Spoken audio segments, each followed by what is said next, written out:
ఆయన పాద సన్నిధిలో చేరి ఎవరు మౌనంగా ఉండదు, ఎవరు అన్యమనస్కులుగా ఉండదు. ఆయన స్తుతిద్దాం. అందరు మన నోరు తెరిచి ఆయన స్తుతిద్దాం. దేవానికి వందనం, నాయన సర్వాధికారికి వందనం, సర్వోన్నతుడానికి వందనం, ఆరాధకుడానికి వందనం, ఆరాధ్యుడానికి వందనం, యేసునాయనానికి వందనం. తండ్రి స్తోత్రం నాయన. అయ్యా యేసయ్యానికి వందనం. అయ్యా ప్రియులారా, ఎవ్వరు అన్యమనస్కులుగా ఉండదు. మీ హృదయాలు తెరవండి, మీ నోర్లు తెరవండి.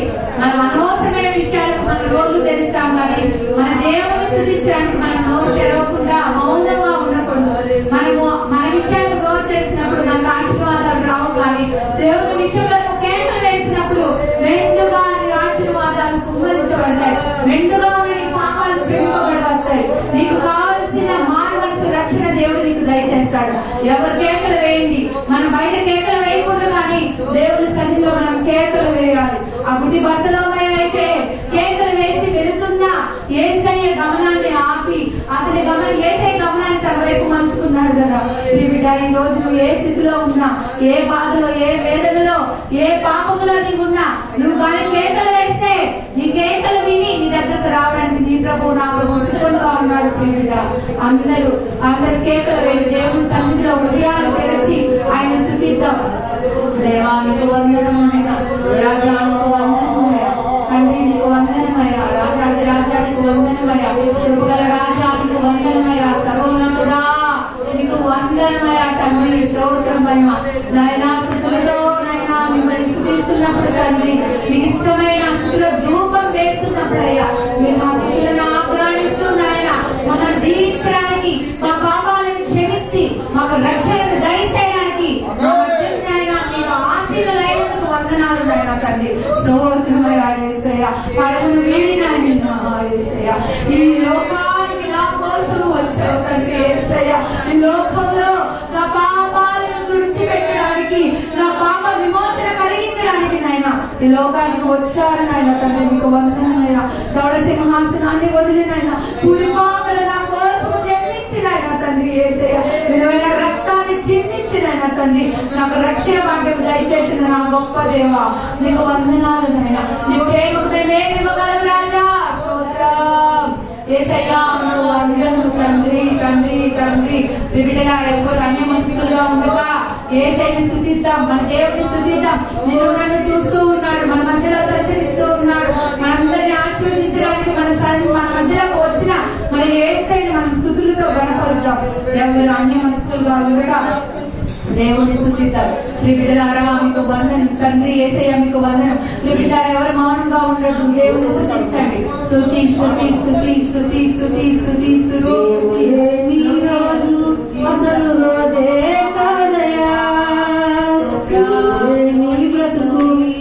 బ్రతుకే కాదయా, నీవు లేని రోజు అసలు రోజే కాదయా, నీవు లేని బ్రతుకు అసలు బ్రతుకే కాదయా.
ఎవరు మౌనముగా ఉండొద్దు.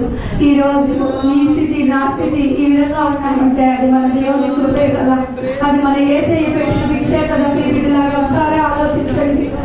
మనం ఈ స్థితిలో ఉన్నామంటే మనం అంతా కాళ్ళు చేతులు అన్ని అవయవాలు కలిగి మనము మంచిగా ఆరోగ్యంగా ఉన్నామంటే, ఉండడానికి ఇల్లు, తినడానికి తిండి, కట్టుకోవడానికి బట్ట, ఈ లోకంలో మనము బ్రతికి ఉన్నామంటే, జీవంతో ఉన్నామంటే అది మనం యేసయ్య పెట్టిన భిక్షే కదా.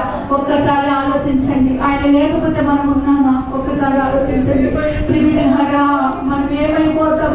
ఒక్కసారి మన తండ్రి మనం చేయి వదిలితే మనం ఏమైపోతాం? ఒక్కసారి ఆలోచించండి. నీ నా స్థితిని చూసి నిన్ను నన్ను మార్చడానికి, నిన్ను నన్ను పాపముల నుంచి విమోచన కలిగించడానికి దౌడ సింహాసనాధీనుడైన నా తండ్రి దౌడ సింహాసనాన్ని వదిలి ఈ లోకానికి వచ్చి, పూరి గుడిసెలో ఈ లోకానికి వచ్చి దేవాది దేవుడు శిలువపై రక్షాన్ని ఎవరి రక్తాన్ని ప్రోక్షించి నీకు నాకు రక్షణ దయచేశాడు కదా. మన కృతజ్ఞతాస్తుతులతో మన దేవుడిని స్తుతిద్దాం. మన కృతజ్ఞత ధూపాన్ని వేసి ఆయన సంతోష పెడతాం. ప్రియబిడ్డలారా, ఎవరు అన్ని మనస్కులుగా ఉండదు. యేసయ్యలోనే మనకు సంతోషం, యేసయ్యలోనే మనకు ఆనందం. ఆయన ఉంటే మన జీవితం ధన్యం, ఆయన లేని జీవితం వ్యర్థం. నిజం ప్రియబిడ్డలారా, మనకి లోకంలో ఏముందనో ఏమి లేకున్నాను క్రీస్తుని కలిగి ఉంటే మన భాగ్యవంతులమే. క్రీస్తుని కలిగి ఉన్న మన జీవితాలు ధన్యకరమే. ఎవరు ఎవరు ఎవరు అటువంటి ధన్యతను పోగొట్టుకోకుండా దేవుని మన హృదయంలోనికి ఆహ్వానించి ఆయన గమనాన్ని మన హృదయంలో పదిలపరుచుకుందాం. ప్రియబిడ్డలారా, ఎవరు అనే మనసులుగా ఉండకుండా అందరూ మౌనముగా మౌనముగా మౌనముగా ఆయన ఆనందిద్దాం. మౌనముగా మన పాపాలను ఈ వారమంతా ఆయన బాధ పెట్టిన ప్రతి ఒక్క విషయాన్ని బట్టి ఆయన క్షమాపణ అడుగుదాం. అందరూ మౌనముగా ఒక్క నిమిషం మన హృదయాల్లో మన పాపాలను బట్టి పశ్చాత్తాపపడదు. ఎందుకంటే దైవ సేవకుల ద్వారా దేవుడు మనతో మాట్లాడబోతుండగా మన పాపాలను మనం కడుగుకొని పశ్చాత్తాపపడి మారు మనసుతో మనతో మన దేవుడు ఏం మాట్లాడి మన ఏమి సరిచేయాలనుకుంటున్నాడు, మన దేవుని మాటలు మనం ఆహ్వానించాలంటే, మన దేవుని మాటలతో మన హృదయం నింపబడాలంటే నీ హృదయము నా హృదయము కడగబడాలి. ప్రియబిడ్డ, అది మన కన్నీటితోనే దేవుని పాదాల చెంత కన్నీరు కాల్చినప్పుడు మన పాపాలు కడగబడతాయి. మన హృదయం శుద్ధీకరింపబడుతుంది. నీ హృదయం శుద్ధీకరింపబడినప్పుడే, నీ నా హృదయం శుద్ధీకరింపబడినప్పుడే నీ నా దేవుడు మన హృదయంలోనికి వస్తాడు. ప్రియబిడ్డ, ఎవరు అన్ని మనస్కులుగా ఉండగా ఒక్క నిమిషము ప్రార్థిస్తాం. ఈ వారమంతా మనము మన దేవుని ఆయాసపరిచిన విషయాలను బట్టి ఆయన పాదాల చెంత కన్నీటితో క్షమాపణ అడుగుదాం. అయ్యా నన్ను క్షమించిన ఆయన తండ్రి, అయ్యా అయినా నా కార్యాలను బట్టి నేను అభ్యంతరపరిచాను. నన్ను క్షమించయ్యా. నా మాట ద్వారా, నా చూపు ద్వారా, నా నడవడిక ద్వారా నాయనా నేను మిమ్మల్ని బాధ పెట్టాడు. నాయన క్షమించండి అయ్యా. నా మాట ద్వారా ఎంతమంది బిడ్డలైతే బాధపడ్డారు నాయన, ఆ బిడ్డలందరినీ నేను క్షమాపణ అడుగుతున్నానయ్యా. నన్ను క్షమించండి రాజా అని ప్రతి ఒక్క బిడ్డ నేను ఏ విధంగా క్షమాపణ అడిగాను, మీరు కూడా ఆ విధంగా క్షమాపణ అడిగి హృదయాలను పరిశుద్ధపరచుకుందాం. ఎందుకంటే మనందరం అమూల్యమైన సమయాల్లోకి వచ్చాం. దేవుడు మనతో మాట్లాడడానికి సిద్ధంగా ఉన్నాడు. దైవదాసుల ద్వారా ఆయన నోటికి బురుగా వాడుకొని నీతో నాతో మాట్లాడడానికి నా యేసు సిద్ధంగా ఉన్నాడు. హృదయంలోనికి దేవుడిని ఆహ్వానిద్దాం. అందరూ మన కన్నీటి తన పాదాలను కడుగుదాం. యేసయ్యా నీకు వందనం రాజా. తండ్రి అయ్యా, తండ్రి అయ్యా, మమ్మల్ని క్షమించినందుకు మీకు వందనమయ్యా.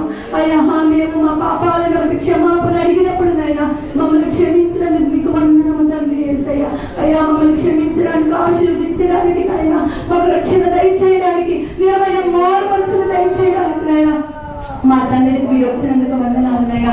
ఏ బిడ్డ అయితే నైనా తండ్రి మీ సన్నిధిలోనైనా నిజముగా పశ్చాత్తాపడుతుందనైనా ఆ బిడ్డకు నాకును నైనా తండ్రి యేసయ్యా పాప విమోచన దయచేయనైనా తండ్రి, రక్షణ దయచేయనైనా తండ్రి. మీకే స్తుతులు స్తోత్రాలు చెల్లించుకుంటున్నాయినా మేమందరూ నైనా తండ్రి బుద్ధిగా శ్రద్ధగానైనా మీరు మాతో మాట్లాడబోయే మాటల్ని వినినైనా హృదయంలో భద్రపరచుకొని నైనా మా జీవితాలను చక్కబెట్టుకునే భాగ్యాన్ని నాకు నా సంఘంలో ఉన్న ప్రతి ఒక్క బిడ్డకు దయచేయమని నైనా వేడుకుంటూ త్వరలో తిరిగి రాని యేసే నామం పెట్టి అడిగి ప్రతిలాడు వేడుకుంటున్నాను తండ్రి. ఆమేన్. హల్లెలూయా. మీ అందరికీ యేసుక్రీస్తు నామములో వందనాలు. కూర్చోండమ్మా. దేవుడు దీవించుగాక. ఇంతవరకు ఆరాధన నడిపించిన చూసినాము. అలాగే ఆరాధనలో పాల్గొన్న బిడ్డలందరికీ యేసుక్రీస్తు నామమున వందనాలు. అందరూ ఒకసారి స్వరమెత్తి దేవునికి స్తోత్రాలు తెలియదామా? సంతోషంగా నవ్వుతా చెప్పండి, ఏడుస్తాగా చెప్పండి, ఆనందంతో చెప్పండి, సంతోషంతో చెప్పండి, గంతులు వేస్తా చెప్పండి. ఒక్కరు కూడా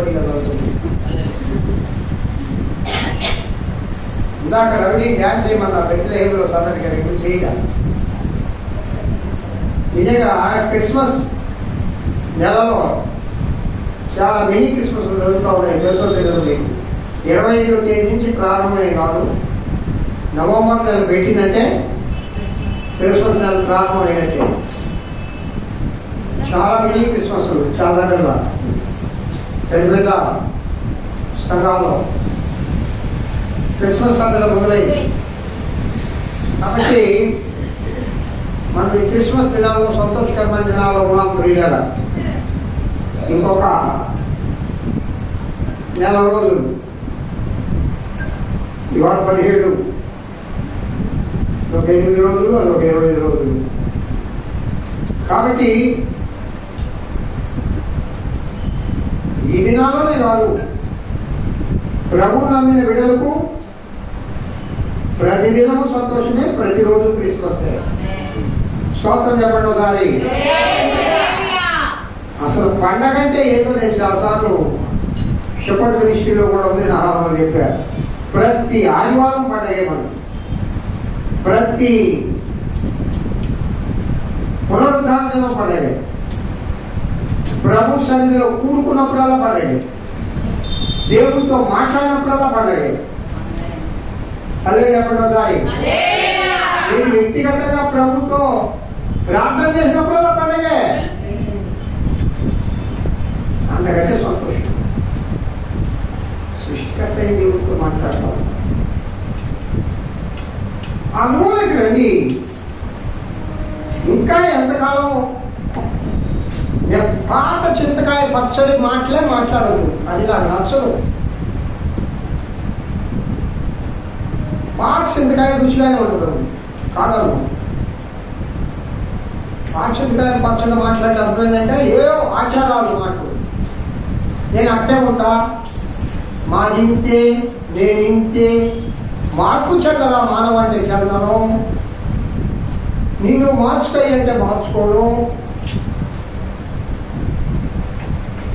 ఇదేంటయ్యా కొత్త మోదా, నిజమే కొత్త మోదేను. ప్రతిరోజు నూతన పరచబడాలి నువ్వు. అదే చెప్పండి ఒకసారి. దేవుడు అపోస్తులు పౌలు అంటాడు, కృప వెంబడి కృపను పొందమన్నాడు, కానీ పొందిన కృప చాలు అని ఆయన ఎక్కడన్నా. ఇప్పుడు పాల్యాంశో ప్రపంచ ప్రఖ్యాతిగాంచిన దైవజనుడు, ప్రపంచంలోనే అతిపెద్ద సంఘం, ఒక 10 మంది ఇరువురాళ్లతో స్టార్ట్ చేసిన సంఘం ప్రపంచంలోనే అతిపెద్ద సంఘం అయిపోయింది. మీకు సంగతి తెలుసా? ఎవరు చేయని కార్యం ఆయన ఒకటి చేశాడు. చెప్తా ఆయన యేసుక్రీస్తు ప్రభు కొండకెళ్ళి ఎప్పుడు ప్రార్థన చేసేవాడని ఆయన ఒక కొండనే తీసేసుకున్నాడట, ఒక కొండ ప్రాంతాన్ని. ఆ కొండ ప్రాంతంలో నేను చూశాను యూట్యూబ్లో ఆ రూమ్స్, ప్రార్థనా గదులు కట్టించాడు. దాదాపు సిటీకి ఒక 50 కిలోమీటర్ల దూరంలో ఉంటుంది ఆ కొండ ప్రాంతం. ప్రశాంతంగా ఉంటుంది. ఆ ప్రాంతాన్ని అంతా కొన్ని వేల కోట్ల డాలర్లు పెట్టుకొని ప్రశాంతంగా చుట్టూ ప్రహరీ కట్టించేసి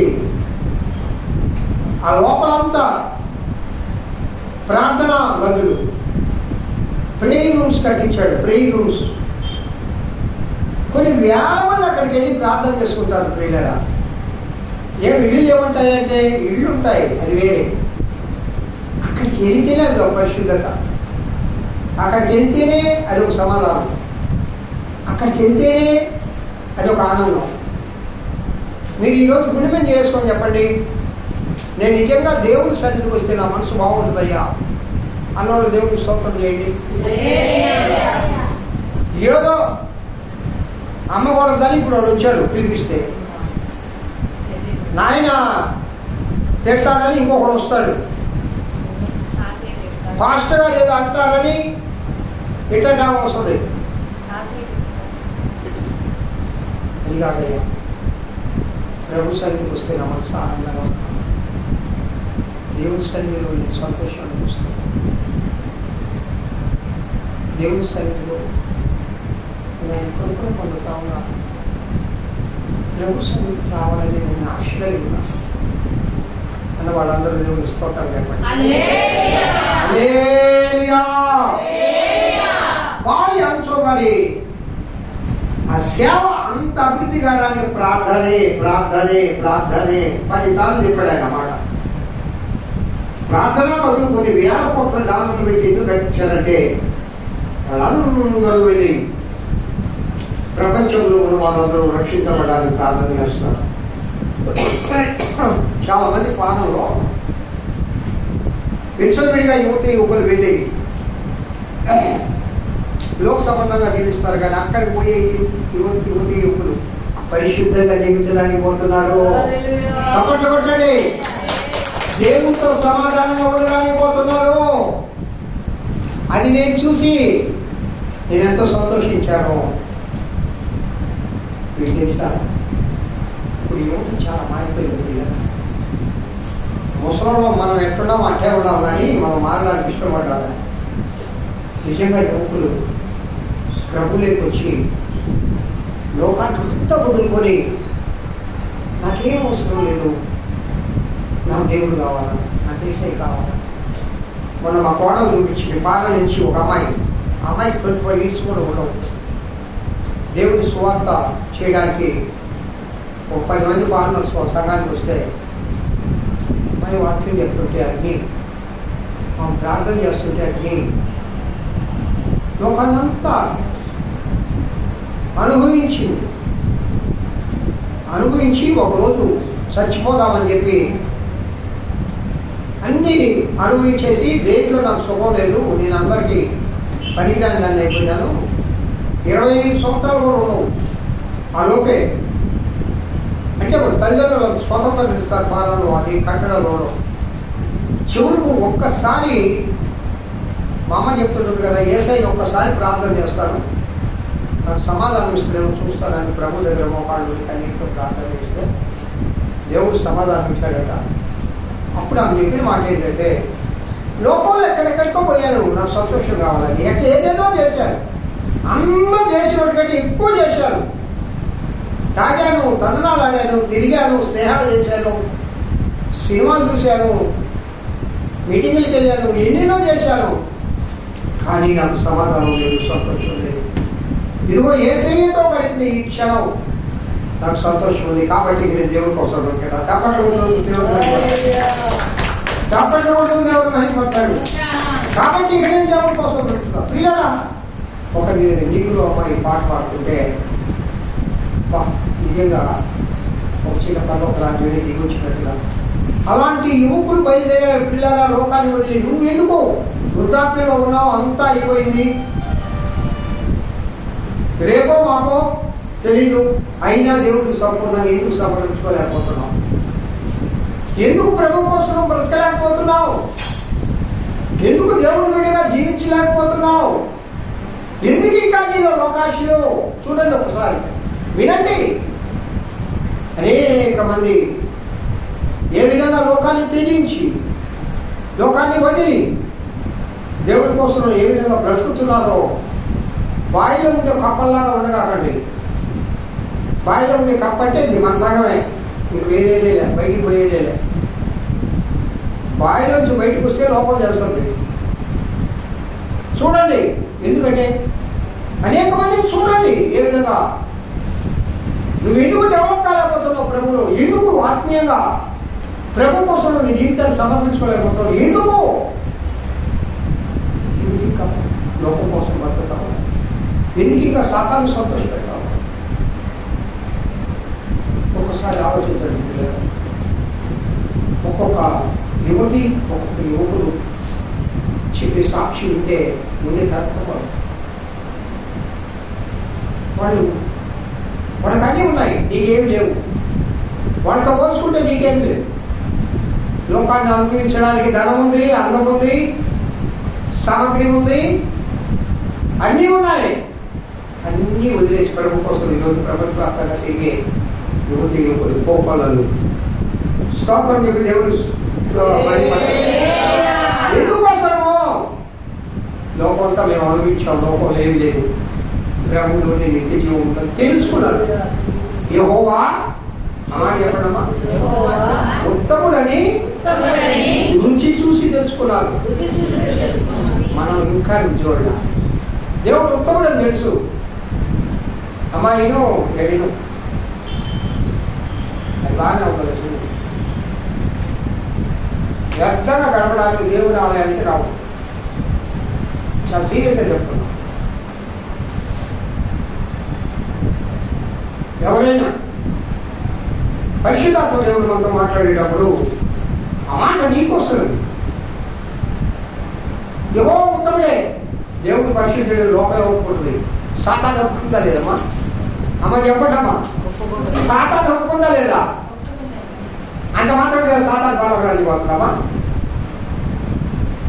రుచి చూడగా అయ్యమ్మా ఏం చూడలేదు,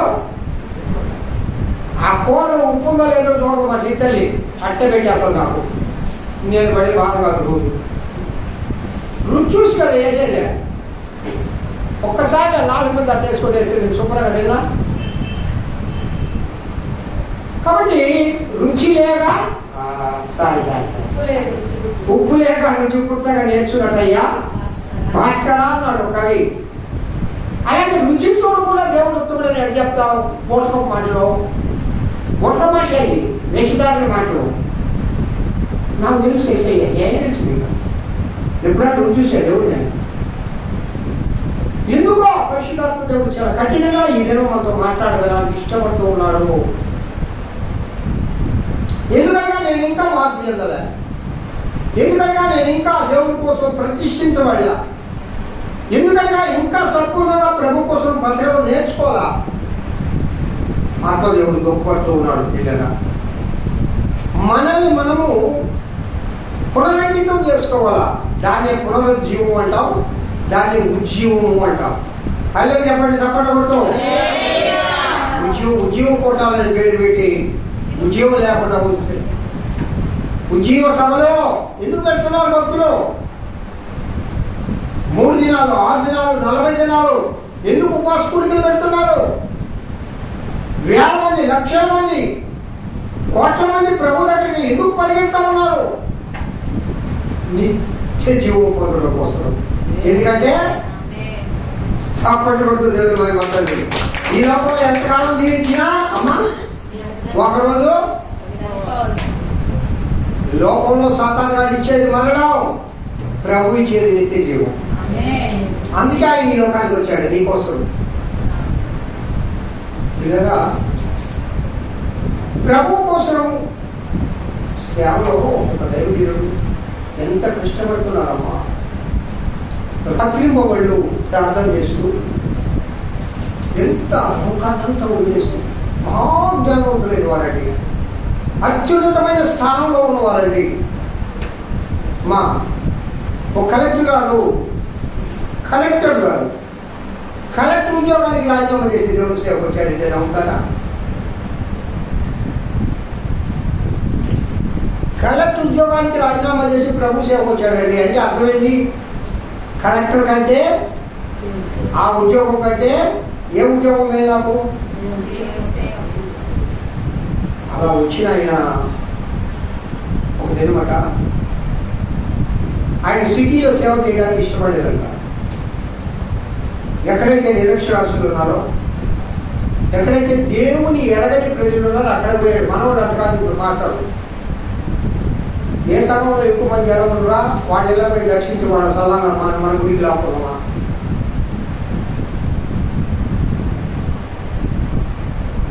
మంది రక్షణ పట్టుకోకుండా 2 చర్చిలు సంతోషించుకోవడం 100 కుటుంబాలు లేవు.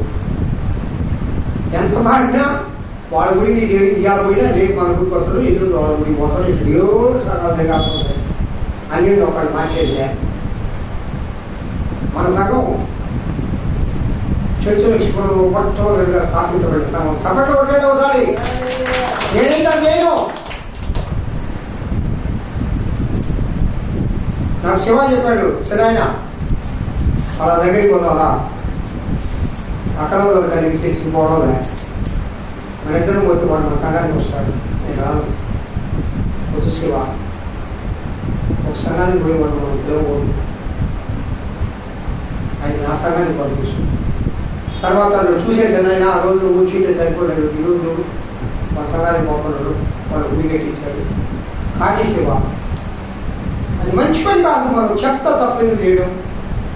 ఆ సహోదరుని కూడా ఎందుకు తీసుకురామని అంటే శాంతిని ఒకటే చెప్పేవాళ్ళకి నేను ఇజ్రాయేల్ అయ్యా వెళ్తే కన్నీ చర్చికి వెళ్ళండి, మన చర్చికి వెళ్ళండి. ఆడికి వెళ్ళలేని పరిస్థితిలోనే మన సంఘానికి రండి. స్తోత్రం చెప్పండి ఒకసారి. అమ్మ కలెక్టర్ గారు చెప్తున్నా వినండి. సాక్ష్యాలు ద్వారండి. ఈ సాక్ష్యాల ద్వారా మన జీవితం మన మనసులో ఒక్కసారి నాకు కలెక్ట్ కట్టదని ఆత్మదేవుడు మనతో మాట్లాడుతున్నాడు. కలెక్టర్ గారు ఆయనకందరూ పరిచయమే. ఆయన ఐఏఎస్ చదువున్నాడు, మహాజ్ఞాని. ముఖం చూసే వాళ్ళ యొక్క అంతర్మదనం ఏముందో ఆలోచన ఏముందో చెప్పగల జ్ఞానవంతుడు.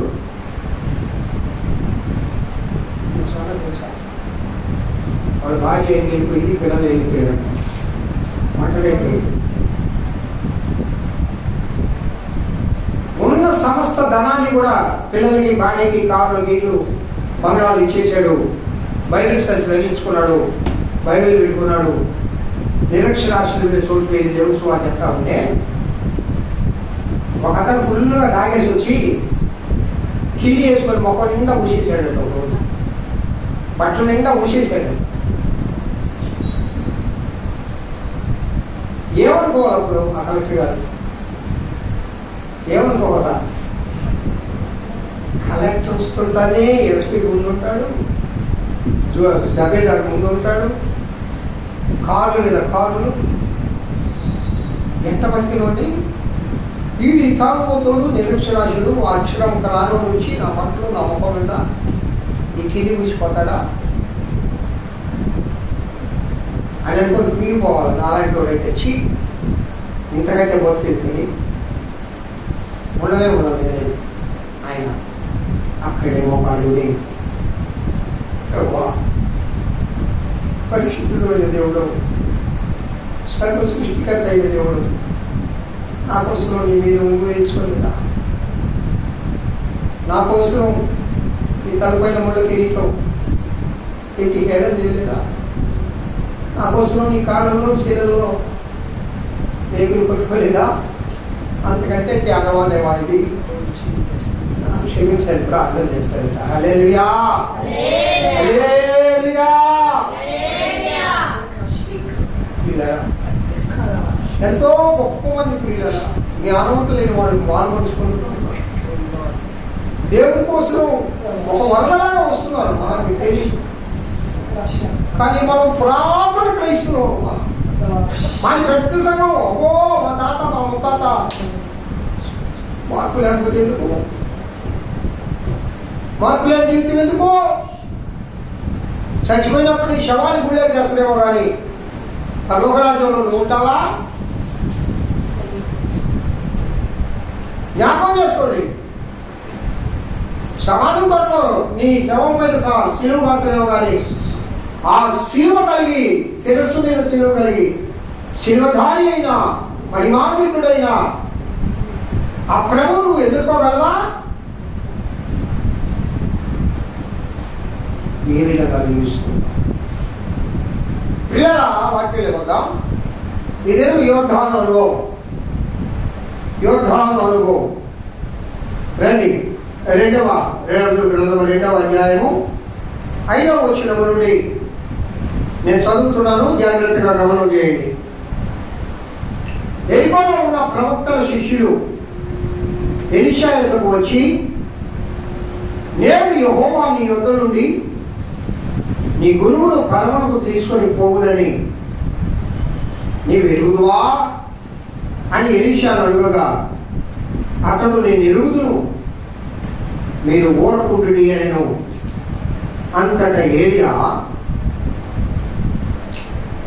యెహోవా నన్ను యోర్దాను పోమని సెలవిచ్చున్నాడు కనుక నువ్వు దయచేసి ఇక్కడ ఉండుమని ఎలీషాతో అనగా, అతడు యెహోవా జీవముతోడు నీ జీవముతోడు నేను నిన్ను విడువనని చెప్పిన కనుక వారిద్దరూ ప్రయాణమై సాగి వెళ్ళేది. హల్లెలూయా. ఇలాగా నిన్నటి వారం మనం దేవుడు ఏ అనుభవాల గురించి చెప్పుకున్నాం? ఎరుకో. ఎరుకో అంటే ఏంది? శాపగ్రస్తమైంది లోకం. వెరీ గుడ్ తల్లి. ఇది ఏంటి? ఇక్కడ కూడా ప్రభుత్వ శిష్యులు కదా ఏమా? ఏలి అన్నట్టుగా నేను తప్ప ఎవడు లేడు, నేను ఒక్కడే నికాసైనోడిని, నేను ఒక్కడే పౌరుషం కలిగినోడిని, నేనేది కోసం బతకాలంటే దేవుడు అన్నాడు పిచ్చోడా,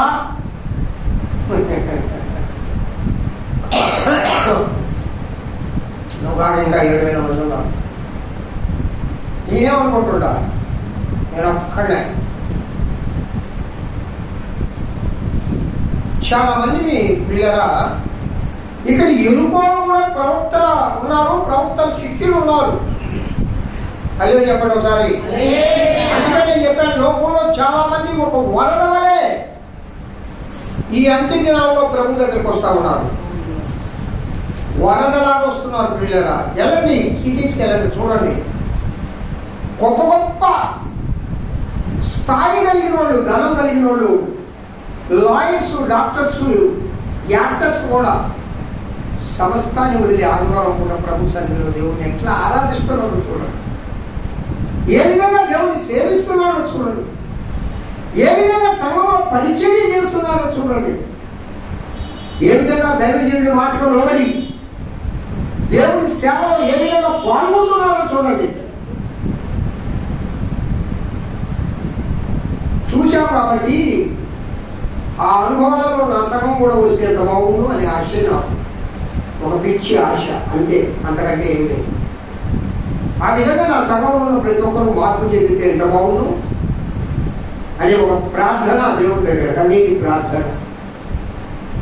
ఎప్పుడూ మార్పు లేకుండా ఉంటే సంతోషం ఏముంటుంది తల్లికి? ఎదుగు పొదుగులేని ఒక బిడ్డ పుడితే లాభేంటి అది ఒక చింత. ఎరుకోలో కూడా ప్రవక్తల శిష్యులు ఉన్నారు. అంటే ఈ లోకంలో చాలా మంది ప్రభు దగ్గరకు వస్తూ ఉన్నారు. హల్లెలూయా. ఎవరు? జ్ఞానవంతులైన వారు వస్తున్నారు. ఒక్కొక్కరు సాక్షి వింటే గుండె నీగైపోతుంది. ఒక మాట చెప్పనా, దేవుడు ఒక బాధ్యత అప్పగిస్తాడు నీకు సంఘంలో. అసలు నువ్వు పుట్టగానే నీకు ఒక బాధ్యత నీ భుజం మీద పెడతాడు. పుట్టగానే తల్లి పెళ్లి కాగానే ఒక బాధ్యత వాళ్ళకి వచ్చేస్తుంది. బిడ్డల బాధ్యత తల్లిదండ్రులు చూడాలి. తర్వాత భార్య బాధ్యత భర్త, భర్త బాధ్యత భార్య. తర్వాత కుటుంబ బాధ్యత యజమాని వాళ్ళు. తర్వాత ఉద్యోగ బాధ్యత, ప్రతిదీ బాధ్యతే. అవన్నీ బాగా చేస్తావు. సంఘంలో ఒక బాధ్యత ప్రభు నీకు ఇస్తే దాన్ని కొనసాగించలేక ఆగిపోతే ప్రభు ఆ బాధ్యత ఇంకొకటి ఇస్తాడంతే, సింపుల్గా. నేను లేకపోతే జరగదు అని ఆలోచన సాతాను కలిగిస్తే ఎట్లా? ఇప్పుడు మా బట్టి కాడున్నాడు, అన్ని పనులు చేస్తున్నాడే, వాడు పోతే ఎట్టమ్మా? ఎవరు లేదే, మన బెంగళూరు పోయాడు కొన్ని రోజులు ఉద్యోగాలు. వెంటనే దేవుడు 2 బిడ్డలు లేపుకున్నాడు. వాడు మేలు ఆయన గుడికి వచ్చేవాడు. ఈ మధ్య వచ్చాడు వాడు సమయాలు గుడికి రాట్లే. కొట్టేవాడు, ఇంటికి పోడు, చర్చి పనులు. దేవుడు ఎప్పుడు గర్వపడకండి. ప్రభు ఇచ్చింది ఒక బాధ్యతగా గుర్తికి దేవుడి కోసం చేయండి, కానీ నేను కాబట్టి నేను అదే వద్దని ఆ మాటలో వేసాయి ఇష్టం లే, ఆ వ్యవహార శైలి ప్రభుకి ఇష్టం లే. ఇప్పుడు నేను లేకపోతే ఇక్కడ గుడి జరగల, దేవుడు ఇంకొకరిని లేకపోవడా. ఎంతోమంది అనుకున్నారు మేము బయటికి వచ్చి ఇక్కడ గుడే ఉండదు, వాళ్ళు కూడా మా సంఘంలో కలిసిపోతారని డబ్బు కొడతా అందరికీ చెప్పారు. అది పిచ్చి పని. నేను లేకపోతే గుడి జరగదా. నా లాంటి వాళ్ళు 1000 మందిని దేవుడు చేస్తాడు. అందుకే అబ్రాహం అంటాడు, ఏమంటాడమ్మా, అరే అబ్రాహ్మ ఈ రాళ్ళు దేవుని. కాబట్టి దేవుడు ఒక బాధ్యత అప్పిస్తాడు ప్రియులరా. నేను ముఖ్యంగా సంగతులకు వినిపించుకున్నది ఏంటంటే, అన్ని బాధ్యతలు బాగా చేస్తున్నావు, సంఘంలో ఏం చేస్తున్నావు నీ బాధ్యత చెప్పండి. సంఘంలో నీ బాధ్యత ఏంటి, ఏం చేస్తున్నావు? అట్లీస్ట్ వారం గుడికొచ్చే బాధ్యత తీసుకుంటున్నావా మొదల మీద? లేదు. దైవజనుడు కోసము, కుటుంబం కోసము, సంగతుల కోసం ప్రార్థన చేసే బాధ్యతలు తీసుకుంటున్నావా? పరిచర్య చేసే బాధ్యత తీసుకుంటున్నావా? భోజనాలు ఉండే బాధ్యత ఆర్యమా? నిజంగా నాకైతే ఉదయం లేచి బట్టలు ఉతికి వాళ్ళ ఇంటి పనులు చేసుకొని మళ్ళా వచ్చి భోజనాలు చేసి మళ్ళా అందరికంటే ముందు ఈరోజు ఆ పాపే వచ్చింది, ఆమె వచ్చింది గుడికి. ఇన్ని పనులు చేసి ఏం చేయాలని రూల్ ఏముంది? డబ్బులు ఎవరైనా ఇస్తారండి, అది చేసి తీసుకొని చూడదే కష్టం. డబ్బులు ఇల్లు గొప్పతనం కాదు. పరిచర్య అది అది దేనికోసం చేస్తుంది? దేవుని కోసం చేస్తున్నా నేను. సంఘం కోసం, మనుషుల కోసం చప్పట్లతో దేవుని భయపడతాడు. ఆ భావం మనసులో ఉండాలా?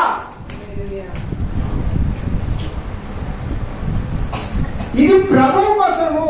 ప్రియగా సంఘంలో ఏం చేసినా ఇది దేవుని మహిమార్థం. ఇది ఎవడు గొప్పతనమో కాదు. ఆ మాట అనుకున్నాడు మూర్ఖుడు. ఆయన గొప్పలు చేస్తుంటాడు, ఆయన గొప్పలు పోతాడు. ఆ మాట సాతాను వాడు అనుకుంటాడు. వాడు మూర్ఖుడు. మనుషులు నడాలని, సంగతులు నడాలని.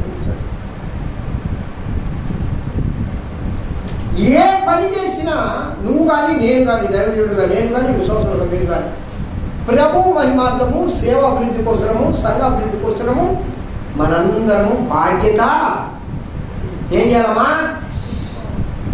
రాయలమ్మ ఏం చేయాలా? మా అన్న బాధ్యత ఎక్కడ తీసుకుంటున్నావు? ఇప్పుడు సంఘంలో ఏ బాధ్యత తీసుకున్నావు చెప్పు నాకు. నేను యాడ్ చేసిన అయిపోదా, నాకు ఇంట్లో చేసుకుంటే ప్రార్థనలో చేసే బాధ్యత తీసుకో. 1 గంట సేపు అందరూ కూడా నేను చెప్పేది.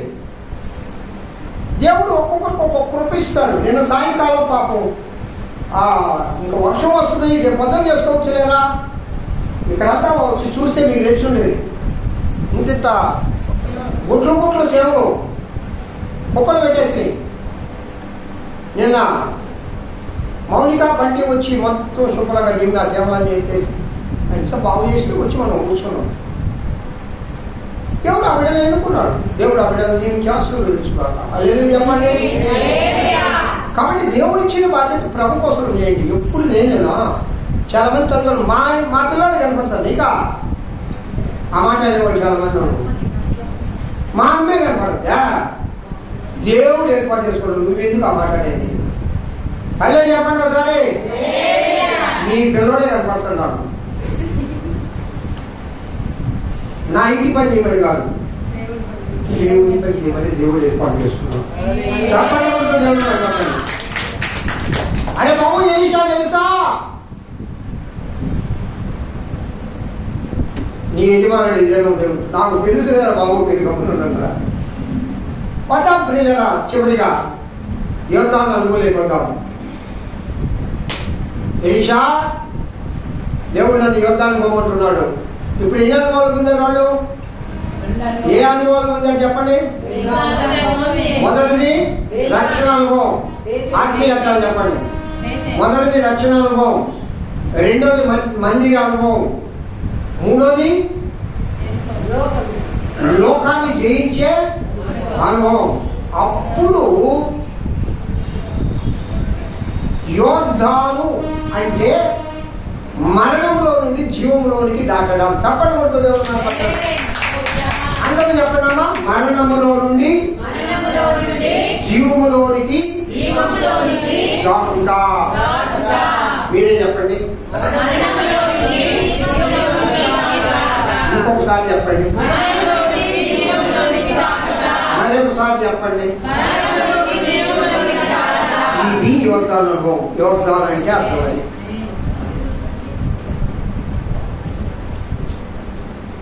ఎప్పుడు నువ్వు జీవులను దాటావు?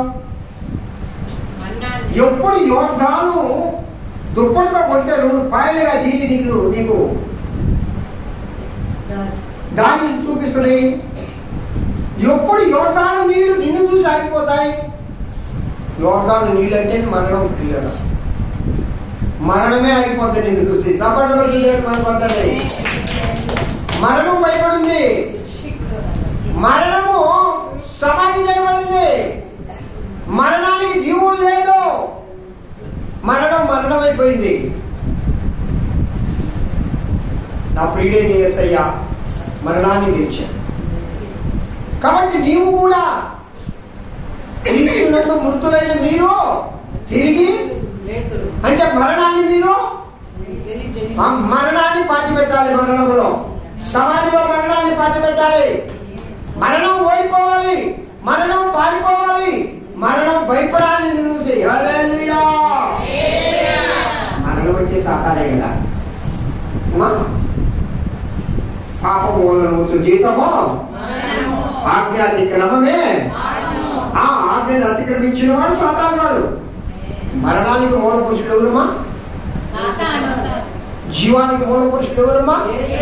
నా ప్రియుడైన యేసయ్య. చెప్పండి ఆ మాట అందరూ. నా ప్రియుడైన యేసయ్య చెప్పండి. నా ప్రియుడైన యేసయ్య, నా ప్రియుడైన యేసయ్య.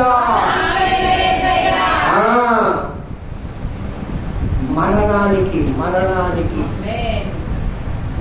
భయం పుడుతుంది. ఇప్పుడు మరణం పారిపోతుంది. యోర్దాను 2 పాయలుగా చీలిపోయింది.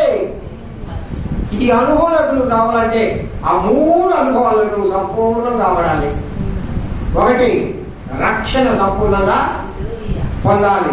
2ది ప్రార్థన మందిరం, దేవునితో దేవునిలో దేవుని కలిగి జీవించే అనుభవం. ప్రేమలా చెప్పండి.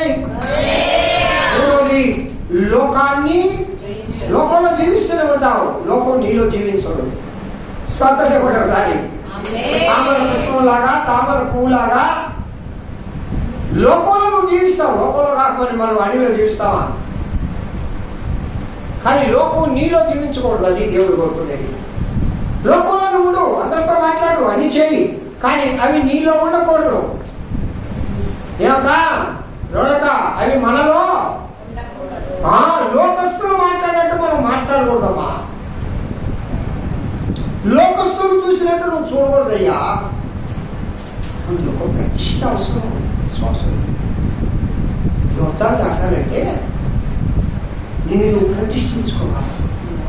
ప్రతిష్ట ప్రార్థన అని ప్రార్థన పెడతారు. ప్రతిష్టాత్మక ప్రార్థన. ఏం ప్రతిష్ఠ చేసుకుంటావు చెప్పడమా? ఏం ప్రతిష్ఠిస్తావు నువ్వు? నేను అంటాను, నిన్ను నువ్వు ప్రతిష్ఠించుకో చాలు. ఎవరికి నువ్వేం చెప్పలే. నీ కన్నుని ప్రభు కోసం ప్రతిష్ఠించాలా, నీ నోటిని ప్రభు కోసం ప్రతిష్ఠించాలా, నీ మనస్సును ప్రభు కోసం ప్రతిష్ఠించాలా, నీ చేతులు దేవుని కోసం ప్రతిష్ఠించాలా, నీ కాళ్ళు దేవుని కోసం ప్రతిష్ఠించాలా. అమ్మా, నీ గుండె దేవుని మందిరం కదా, నీ గుండె దేవుని మందిరం కదా, ఈ శరీరం అంతా కూడా దేవుని మందిరం కదా. ఒక మాట బైబిల్లో దేవుని మందిరాన్ని పాడు చేసే వాటిని అంటే మందిరం అంటే ఇది కాదు, ఈ పాడు చేయించటాన్ని వందగొట్టుకుంటావు. మందిరం అంటే నీవే. నువ్వు పాడు చేస్తున్నావు నీ మందిరాన్ని. అది దేవుని మందిరం గుర్తెక్కడలేవు. నీ కళ్ళు ప్రతిష్ఠించబడినవి, నీ నోరు ప్రతిష్ఠించబడినది, నీ నాలుక ప్రతిష్ఠించబడినది, నీ చేతులు ప్రతిష్ఠించబడినవి. అమ్మా ఎన్నిసార్లు హల్లెలూయా అని చెప్తావు ప్రభు. చేతులతో మళ్ళా దేవుడి దగ్గరికి నడిచి వచ్చే ఈ కాళ్ళు ఎక్కడికో నడిస్తే దేవుని గురించి ఆలోచించే మనసు పాపకు ఆలోచన చేస్తే ఏ ప్రతిష్ట అది? హల్లెలూయా చెప్పండి ఒకసారి. ఏం ప్రతిష్ట? నిజంగా ప్రతిష్ఠించుకున్నావా? నీ అవయవములను దేవుని యొక్క ఆలయములో అవి భాగాలై ఉండాలా. ఆలయం అంటే ఏంటి? నీ శరీరమే. నీ అవయవాలని భాగాలు వద్దులే. అందుకే దేవుడు అంటాడు, నీ కన్ను నిన్ను అభ్యంతరపరిచిందా? ఏమన్నామా? తీసే గుడిదానమైన పర్లా కమ్మోహరా దిగిపోతావు. నీ చెయ్యి అంటే అర్థమైంది, నీ మందిరాన్ని నీ శరీరాన్ని పాడు చేసి అవయవమైన తీసిపడాయి. అప్పు గుడ్డోడు అయితే అవసరం లేదురా బాబు. ఈ లోపల ఎంతకాలం గుడ్డోడు బతికినా, ఎంతకాలం గుడ్డోడు బతికినా నిత్యము ప్రభుత్వ బతికే ఆ ఉన్నత స్థితి దేవుడు నీకు ఇవ్వబోతున్నాడు. ప్రతిష్ట చేసుకోండి. అల్లే చెప్పండి ఒకసారి. అమ్మా ఏం ప్రతిష్ట చేసుకుంటాం? ఏదైనా ఒకటైనా ప్రతిష్ఠించుకుంటావా ప్రభు కోసం? నా నాలుగు దేవుని కోసం ప్రతిష్ఠించుకుంటా. నేను ఇక బూతులు మాట్లాడను.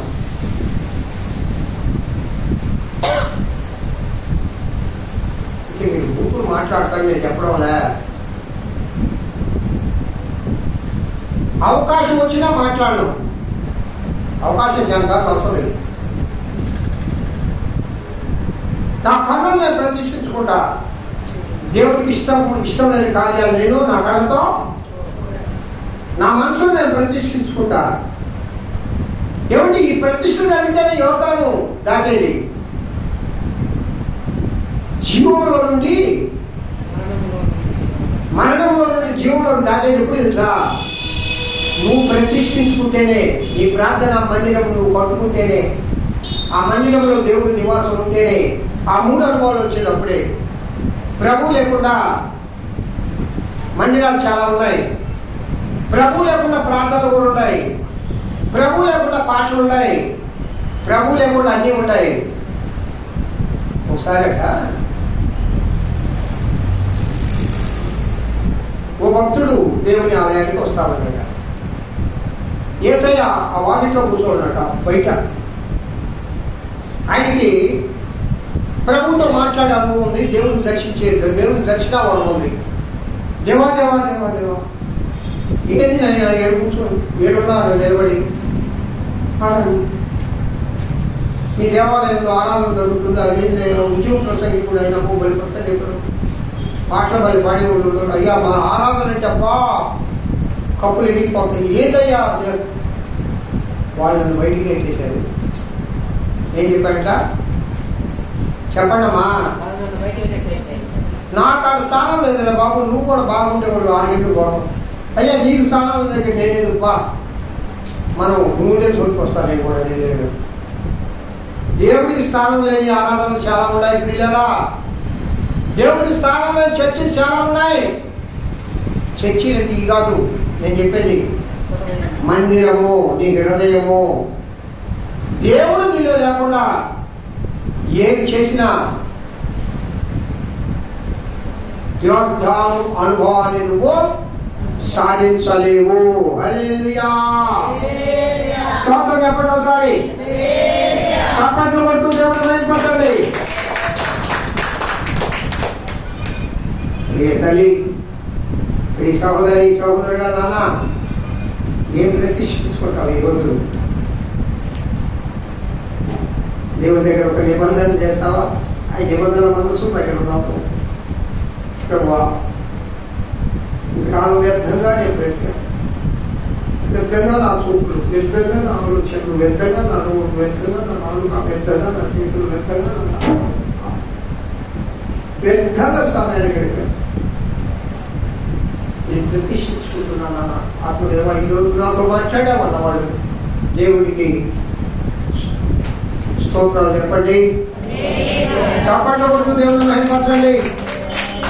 మిమ్మల్ని మీరు ప్రభు కోసం ప్రతిష్ఠించుకోండి. ఒక్క అవయవాలైనా నేను పోతే సంపూర్ణంగా ఎవరు చేయలేదు. ఒక్క కార్యాలైనా చేస్తాను ప్రభు నీ సన్నిధిలో. ఈ బాధ్యత నా ప్రధాన మీద నిలవేసుకుంటున్నా. నేను నీకోసం బ్రతుకుతా ప్రభువా. ఇదిగో ఇది ఒక్క పని చేస్తాను, అన్ని నేను చేయలేకపోయినా అని మనల్ని మనం ప్రభు కోసం ప్రతిష్ఠించుకుందాం కాపా. అలాంటి కృప నా ప్రియుడైన యేసయ్య మనకు దయచేయను కాపా. వచ్చే వారంలో యోధాల అనుభవాన్ని గురించి మళ్ళా కొనసాగించుకుందాం. ఈ వాక్యం నిమిత్తము మన మధ్యలో ఉన్న అహల్య ప్రార్థన తల్లి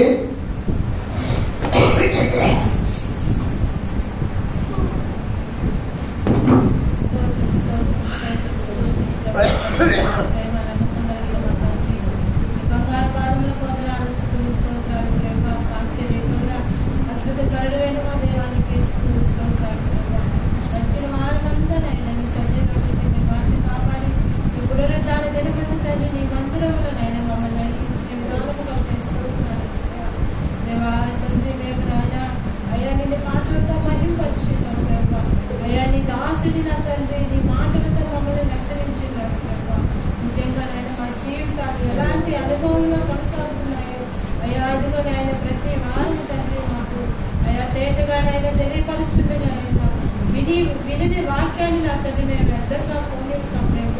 దేవారి మా హృదయంలో భద్రపరుచుకునే కృపను దయచేయండి. అయ్యా వాక్యానుసారంగా నడిచే భాగ్యాన్ని అందరికీ నీ దయచేయండి ప్రేమ. అవును తండ్రి మా జీవితాలు ఎప్పుడు నాయన ఈ లోకంతో సహవాసం కలిగి ఉంటాను నాయన. అయ్యా ఇదిగో ఈ లోకంలో ఏమి నిందుమో ఏమి తాగుదమో ఏది సుఖించడమో అని చెప్పిన ఆయన ఇవే ఆలోచనలు ఆయన దేవా నీ కోసము నాయన మేము బ్రతికే అనుభవం. అయ్యా ఇదిగో ఈ యోధాన అనుభవం తండ్రి. అయ్యా మరణంలో నుంచి జీవంలోనికి నచ్చాము. అయ్యా మేము నా తండ్రి ఎలా రావాలో అనే విషయాన్ని అయ్యా నీ దాసుని ద్వారా మాకు మమ్మల్ని హెచ్చరించారు దేవా. మేము బ్రతకాలి అయ్యా ఈ బ్రతుకుని ఆయన అనవసరమైన అయ్యా వ్యక్తమైన బ్రతుకు కాకుండా ప్రేమ. అయ్యా నీతో కలిసి జీవించే బ్రతుకుని దయచేయండి తండ్రి. దేవా ఇక్కడ చేరి వచ్చిన ప్రతి ఒక్క బిడ్డని మీరు జ్ఞాపకం చేసి